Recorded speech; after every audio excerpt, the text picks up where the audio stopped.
ये भारत की सबसे कुख्यात डकैतों में से एक फूलन देवी की जीवन कहानी का भाग एक है।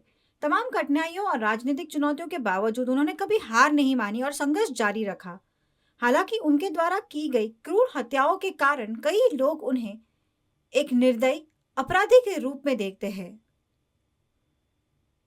कुछ अन्य लोगों का कहना है कि वो ऐसी महिला है जिन्होंने वर्षों के दुर्व्यवहार, हिंसा और जातिगत भेदभाव के खिलाफ लड़ाई लड़ी।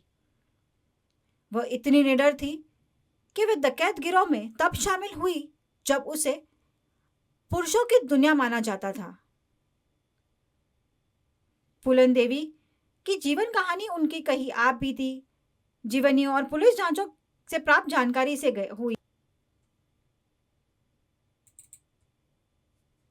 जैसे जैसे उनकी जीवन कहानी सामने आती गई, लोगों को यह समझ में आने लगा कि यह एक ऐसी यात्रा थी जो पीड़ा, दुर्व्यवहार, हिंसा और प्रतिशोध, आत्मसमर्पण, राजनीति और अंततः हत्या से आकृत थी। उनकी कहानी वाकई चौंकाने वाली थी। आइए उसकी कहानी पर एक नजर डालते हैं। सबसे पहले मैं आपको उनके बारे में कुछ जानकारी दे देती हूँ। फूलन देवी का जन्म 13 अगस्त 1963 को उत्तर प्रदेश के जलाउं जिले में हुआ था। ये इलाका यमुना और चंबल नदियों के पास स्थित है और चंबल घाटी के लिए जाना जाता है, जो उबड़ खाबड़ खाइयों का क्षेत्र है। तस्वीरें देखिए। चंबल घाटी कभी डाकुओं के छिपने के ठिकाने के रूप में प्रसिद्ध थी। वह मल्लाह समुदाय से थी, जो पारंपरिक रूप से मछली पकड़ने और नाव चलाने के काम से जुड़ी एक गरीब जाति है।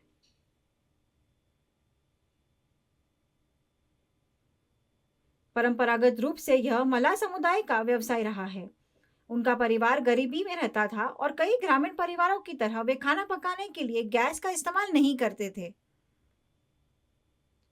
बल्कि गाय के गोबर से उपले बनाकर उन्हें ईंधन के तौर पर इस्तेमाल करते थे। वे चना, बाजरा और सूरजमुखी जैसे फसलें भी उगाते थे। उनके पिता का नाम देवदीन और माता का नाम मूला था। उनकी 4 बहनें और एक भाई था। फूलन को अपने बचपन में जिन अनेक समस्याओं का सामना करना पड़ा, उनमें से एक सबसे बड़ी समस्या ये थी कि उनके अपने परिवार में जमीन का विवाद था। उनका मयादीन नाम के एक रिश्तेदार से विवाद था, जो उनकी जमीन छीनना चाहता था। विवाद इतना बढ़ गया था कि मयादीन और उसका परिवार नियमित रूप से उन्हें परेशान करने लगा और यहाँ तक कि उनके खेतों से फसलें भी चुरा लेता था। उनके परिवार में जमीन को लेकर चल रहे विवाद के कारण उन्हें मजबूरन गांव के बाहरी इलाके में एक छोटे से घर में रहना पड़ा। जब फूलन केवल 10 साल की थी, तब उसने विरोध करने का फैसला किया। अपनी बड़ी बहन रुक्मणी के साथ वह विवादित खेत में बैठ गई और वहां उगने वाले चने खाना शुरू कर दिया। मयादीन से बहस करते हुए उन्होंने कहा कि फसल उनके परिवार की है। मयादीन इतना क्रोधित हो गया कि उसने फूलन को इतनी बेरहमी से पीटा कि वह बेहोश हो गई। गांव के मुखिया ने तो उनके माता पिता को पीटने का भी आदेश दे दिया था, लेकिन फूलन डरी नहीं और उन्होंने हार मानने से इनकार कर दिया।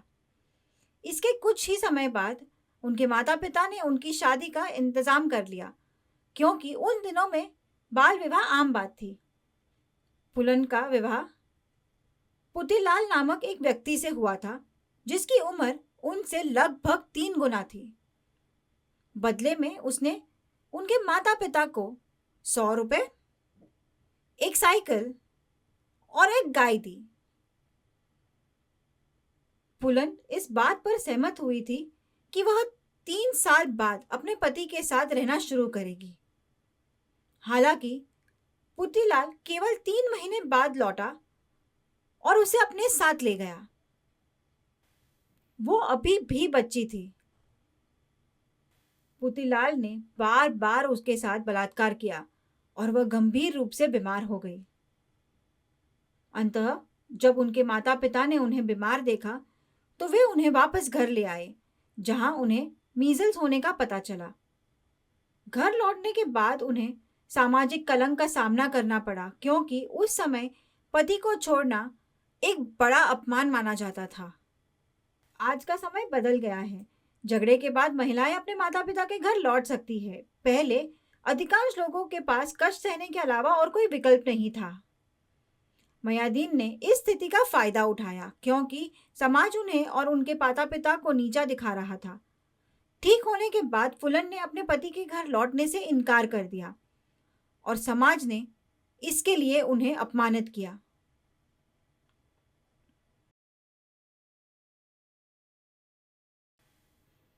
इस परिस्थिति का फायदा उठाते हुए उसने पुतीलाल को इस बात के लिए मना लिया कि अगर फुलन के माता पिता एक दस्तावेज पर हस्ताक्षर कर दे तो वह फुलन को वापस ले जा सकता है।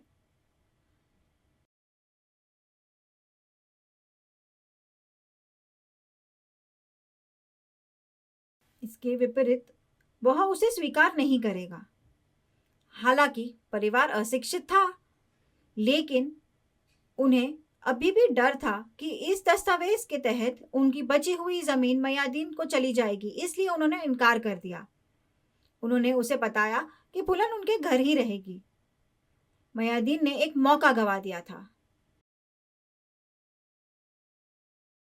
बाद में फुलन को उसके एक विवाहित चचेरे भाई कैलाश के साथ तियोगा गांव में रहने के लिए भेज दिया गया। कैलाश स्थानीय डाकुओं के साथ काम करता था। फुलन कैलाश के करीब आ गई, जिससे उसकी पत्नी नाराज हो गई और इसलिए फुलन को उनके माता पिता के घर वापस भेज दिया गया। घर लौटने पर गांव के मुखिया का बेटा उसकी ओर आकर्षित हो गया। जब उन्होंने उसे अस्वीकार कर दिया तो उसने उस पर हमला किया। एक बार फिर मुखिया और उसके साथियों ने उन्हें गांव छोड़ने के लिए मजबूर किया। अंततः पुतीलाल उन्हें वापस अपने घर ले गया, लेकिन तब तक उसने दूसरी शादी कर ली थी, क्योंकि फुलन ने बीमार पड़ने के बाद वापस लौटने से इनकार कर दिया था। इसीलिए उसने दूसरी शादी कर ली।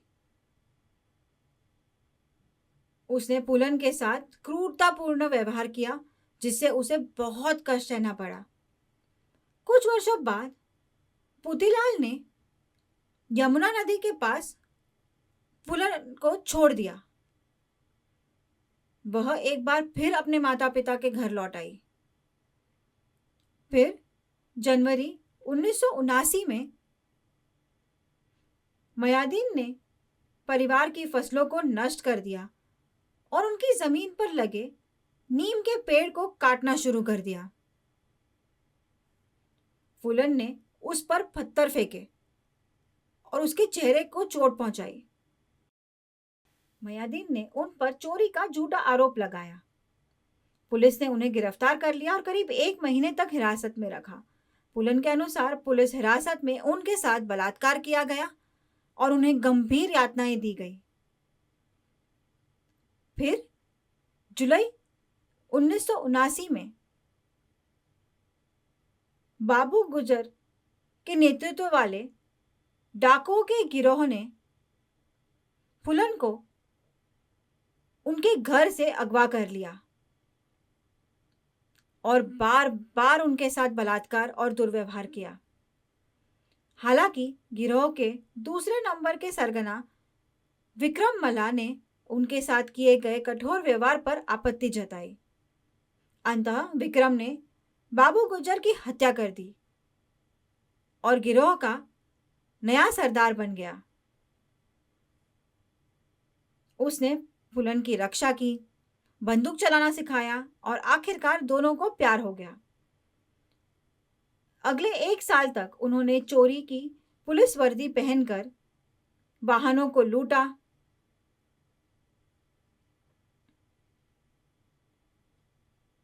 और धनी ग्रामीणों के घरों पर छापा मारा।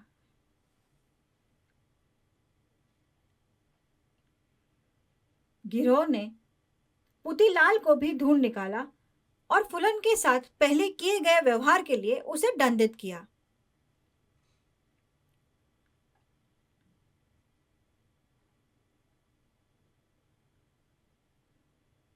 जैसे जैसे उनके बारे में कहानियां फैलती गई, कई गरीब और निचली जाति के समुदाय उन्हें एक नायिका के रूप में देखने लगे। वे उन्हें दास्यु सुंदरी कहते थे, जिसका अर्थ है सुंदर डाकू या द बैंडेड क्वीन। 1980 में दो भाई श्री राम सिंह और लाला राम सिंह, जो पहले गिरोह का हिस्सा थे, जेल से रिहा होने के बाद दोबारा गिरोह में शामिल हो गए।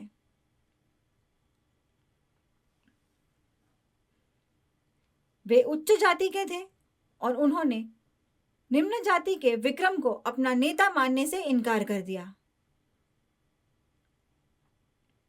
इससे सत्ता संघर्ष शुरू हो गया। श्री राम सिंह ने विक्रम की हत्या कर दी और गिरोह का नियंत्रण अपने हाथों में ले लिया।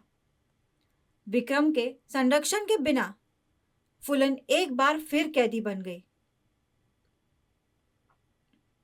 उसे बेमई गांव ले गया गया, जहां कई पुरुषों द्वारा उनके साथ बार बार बलात्कार और दुर्व्यवहार किया गया।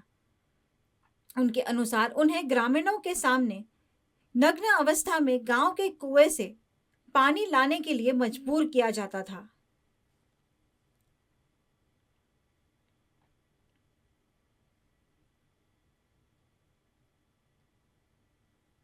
अंततः वह भाग निकलने में सफल रही। बाद में वह मान सिंह नामक एक अन्य डाकू के साथ जुड़ गई और उन्होंने मिलकर एक नया गिरोह बनाया। वह अपने परिवार के पास वापस नहीं जाना चाहती थी, क्योंकि उनकी वजह से उनके परिवार को परेशान किया जा रहा था, इसलिए वह गिरोह के साथ ही रही। वे दोनों चंबल घाटियों में रहते थे और जंगली बैर और चोरी की फसलों पर अपना जीवन यापन करते थे।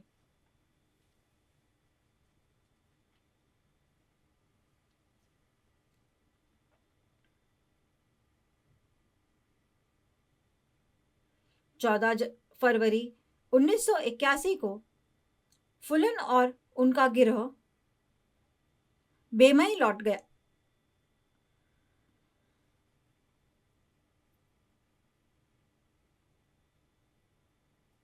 उन्होंने लाउडस्पीकर पर ग्रामीणों से श्री राम सिंह और लाला राम सिंह को उनके हवाले करने को कहा।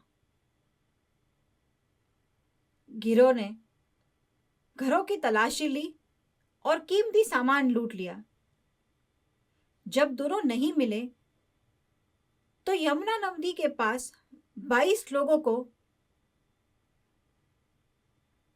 लाइन में खड़ा करके गोली मार दी गई। 20 लोगों की मौत हो गई और 2 लोग बच गए।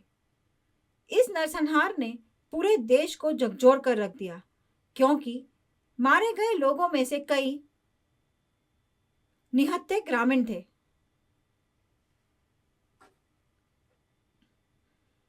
उस समय यह माना जाता था कि मरने वाले सभी लोग धनी ठाकुर समुदाय से थे।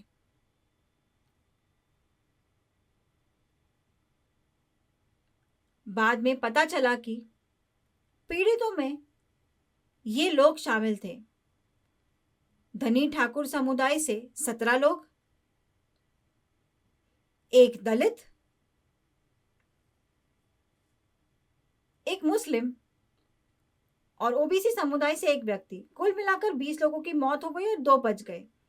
कुछ लोगों के अनुसार फुलन ने व्यक्तिगत रूप से हत्याओं का आदेश दिया था। हालांकि उन्होंने दावा किया कि गोलीबारी के समय वह वहां मौजूद नहीं थी। दोनों बचे हुए लोगों ने भी ये कहा कि उन्होंने फुलन को घटनास्थल पर नहीं देखा था और उन्होंने दावा किया कि राम अवतार नाम के एक अन्य व्यक्ति ने आदेश दिया था। हालांकि कुछ लोगों के अनुसार फुलन इसमें शामिल थी, जबकि अन्य के अनुसार वह शामिल नहीं थी। सच्चाई अभी भी विवादित है। 22 लोगों को गोली मारे जाने की घटना इतनी विवादित हो गई कि उत्तर प्रदेश के मुख्यमंत्री वीपी सिंह ने इस्तीफा दे दिया। कई उच्च जाति समुदाय के लिए फुलन एक खूंखार अपराधी बन गई थी। कई दलित और निचली जाति के समुदाय खुश थे और वह बदले का प्रतीक बन गई।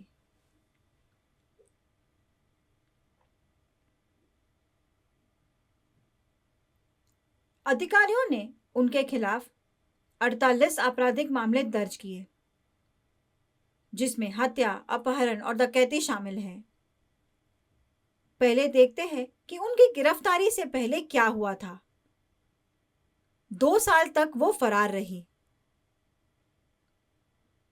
पुलिस ने उन पर आत्मसमर्पण करने का दबाव बनाने के लिए उनकी मां को भी 5 महीने के लिए जेल में डाल दिया था।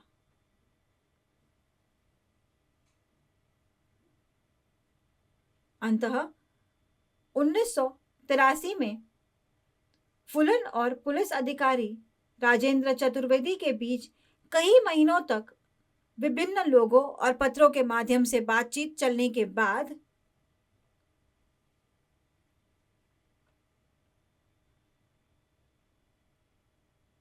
मध्य प्रदेश सरकार ने उनकी मांगों को मान लिया, जिनमें ये मांगे शामिल थी। उन्हें और उनके गिरोह के सदस्यों को मृत्युदंड नहीं दिया जाना चाहिए।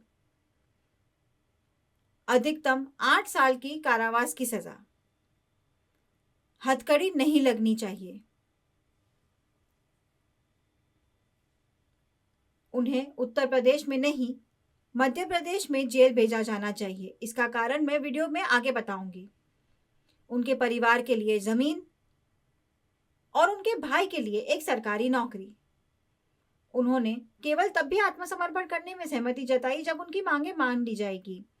मध्य प्रदेश सरकार ने मांगों को स्वीकार कर लिया और ये आत्मसमर्पण मध्य प्रदेश के भिंड में लगभग 8,000 दर्शकों के सामने हुआ।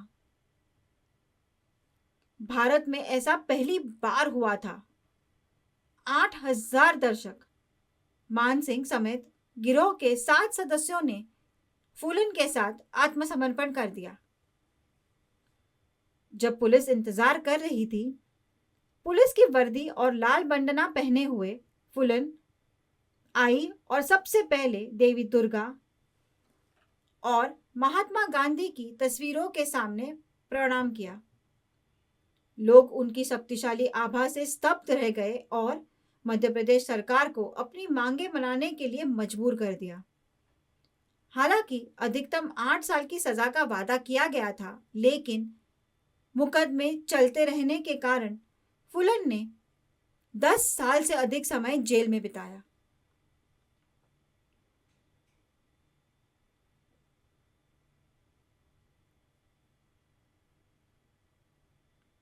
जेल में रहने के दौरान उनकी सेहत बिगड़ गई।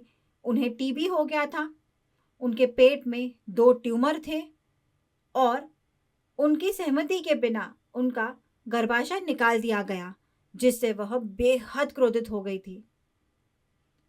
फुलन ने उत्तर प्रदेश की जेल में स्थानांतरित होने से इनकार कर दिया, क्योंकि उन्हें डर था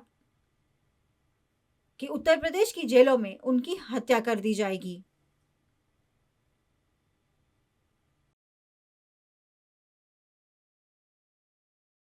रिहा होने से पहले उन्होंने 10 साल से अधिक समय जेल में बिताया।